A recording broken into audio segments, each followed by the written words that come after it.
જય દ્વારકાધીશ, જય માતાજી મિત્રો. જેમ કે આપણે કીધું, જોઈ લો, દ્વારકાધીશના દર્શન કરો. 52 ગજની ધજા છે.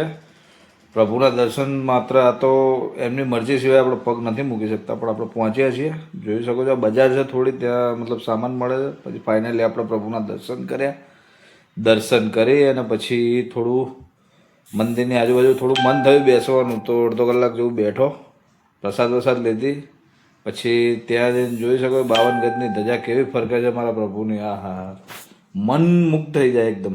મતલબ અહીંયા જે માણસ આવે ખરેખર નસીબદાર હોય એ જ આવી શકે. પછી આપણે ત્યાંથી નીકળવાનું હતું બેટ દ્વારકા જવા માટે.